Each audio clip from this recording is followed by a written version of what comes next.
দেশের কাজ কিন্তু যারা ধ্বংস করেছে তারা আবার এখানে স্কুল চাইবে, তারা আবার এখানে বন্ধ করার জন্য হাইকোর্টে স্টে করবে।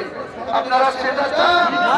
আপনি মসজিদটা প্রতিষ্ঠিত হতে চান, তাহলে আপনাদের বাংলার মুসলমান 4,25,00,000 মুসলমান আছে বাংলায়, গোটা পশ্চিম বাংলায় আজকের দিনে 2,82,00,000 ভোটার আছে, 2,82,00,000, তার মধ্যে 58 লক্ষ ভোটার ডেথ ভোটার, ডবল নামের ভোটার বাদ গিয়েছে, এসআইআর বাদ গিয়েছে।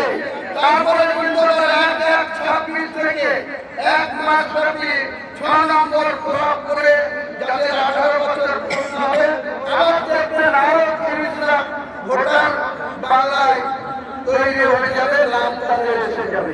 তাহলে আপনারা, আমি আমার ব্যক্তিগত স্বার্থের জন্য বলবো না, কিন্তু বাবরি মসজিদটা আজকের দিনে ভারতবর্ষ নয়, এক বিষয়ে বলছিলেন পাশের বাংলাদেশ 20 কোটি মানুষ বাস করে, তার মধ্যে 2 কোটি অমুসলিম হিন্দু ভাইরা, 18 কোটি মুসলমান, 15 কোটি মুসলমান দোয়া করছে বাবরি মসজিদের জন্য। আর ভারতবর্ষের 40 কোটি মানুষের ভিতরে 2-4 কোটি বাদ দিয়ে আজকে সমালোচনা করছে বাবরি মসজিদ যখন হয়ে যাবে তারাও দেখবেন এখানে নামাজ পড়তে আসবে। আমি তাদেরকে আল্লাহ নিশ্চয়ই হিদায়াত দেবে এবং নিশ্চয়ই এই বাবরি মসজিদে তারাও একদিন জুম্মার নামাজ পড়তে আসবে, নাহলে 5 ওয়াক্তের নামাজ পড়তে আসবে। এটাই আমার বলা। আমরা রাজনীতি ধর্ম নিয়ে করতে চাই না, কিন্তু ভারতবর্ষ যারা চালাচ্ছে তারা তো ধর্ম নিয়ে রাজনীতিতে বসে আছে। রাম মন্দির করার সময় তারা বিলি তুলে নিয়ে আমাদের এলাকা থেকে একটা করে শিলা পুজো নিয়ে লগ্নতে যায়নি, যোগাযোগটায় যায়নি। আপনারা জানেননি সেটার মধ্যে কি রাজনীতি ছিল না? সেটার মধ্যে রাজনীতি ছিল না। আজকে আমাদের সমালোচনা করা হচ্ছে যে মসজিদের নামে আমরা রাজনীতি করছি।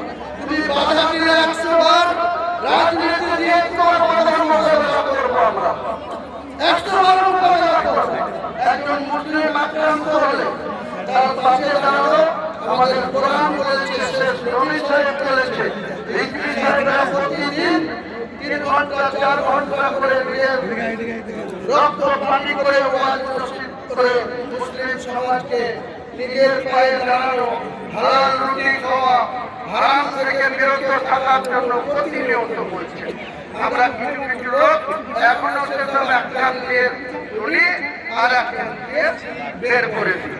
এটা মুসলমান সমাজকে আরো বেশি কি বলবো সংযত এবং ইমান মেনে চলা, ইমানকে মেনে চলা, কোরআনকে সম্মান করা, এটা প্রত্যেক মুসলমানের উচিত বা কর্তব্য। তাই আমি বেশি কিছু বলবো না, শুধু আজকের এই জুম্মার নামাজ সুস্থভাবে যাতে হয়। আর আমি